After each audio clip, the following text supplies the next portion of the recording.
પર ચર્ચા કરીએ એ છે આઈટી, જે તમે પણ મેન્શન કર્યું કે એક્સેન્ચર દ્વારા ગાઈડન્સ ઘટાડ્યું છે અને આપણે જાણીએ છીએ કે Q4 અર્નિંગ્સની જ્યારે શરૂઆત થશે તો દિગ્ગજ આઈટી કંપનીઓ જે છે એના સાથે આપણે શરૂઆત જોતા હોય છે અને જનરલી એક્સેન્ચરના પરિણામ પરથી ઓવરઓલ આઈટીનો ટ્રેન્ડ કેવો રહેશે એક સેટઅપ પણ નક્કી થતું હોય છે. તમે કઈ રીતે અર્નિંગ્સના ફ્રન્ટ પર કે ઓવરઓલ આઈટી માટે લાર્જ કેપ હોય કે પછી મિડ કેપ કાઉન્ટર્સ હોય એનો ગ્રોથ તમે આગળ જોઈ રહ્યા છો, ત્યાં કેવી ઓપોર્ચ્યુનિટીઝ છે આઈટીમાં? અમારા હિસાબે એક્સચેન્જરનું જે બી કોમેન્ટ્રી આવી છે એ એક શોર્ટ ટર્મ ઇમ્પેક્ટ જરૂર લાવી શકે છે, પણ જેટલી ઓપોર્ચ્યુનિટી સાઇઝ છે ઇન્ડિયન આઈટી કંપનીઝ માટે, આઈટી સર્વિસીસ હોય કે આઈટી પ્રોડક્ટ્સ હોય, આઈ થિંક જે ઓવરઓલ આપણે એઆઈની ઓપોર્ચ્યુનિટી ઘણી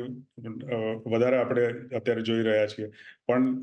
અધરવાઇઝ ક્લાઉડ છે, આઈઓટી છે, ઘણી બધી ઓપોર્ચ્યુનિટીઝ છે આઈટી સ્પેસ માટે, જેને કારણે આપણે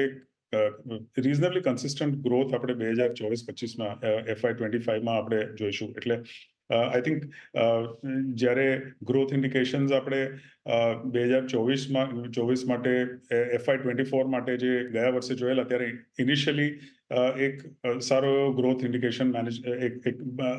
ઘણા બધા મેનેજમેન્ટ્સે કરેલો, પણ પછી ડ્યુરિંગ ધ યર એ થોડો ડાયલ્યુટ થયેલો. અમારા હિસાબે FY25માં 26માં આઈ થિંક સારો ગ્રોથ પાછો hopefully almost double digit growth આવવો જોઈએ, અને ગ્રેજ્યુઅલી જેમ જેમ વ્યાજના દર ઘટશે યુએસમાં પણ, અને એક ક્લિયર ગ્રોથ ઓપોર્ચ્યુનિટી દેખાશે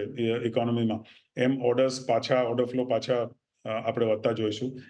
અમારા હિસાબે આઈટી લાર્જ કેપ મિડ કેપમાં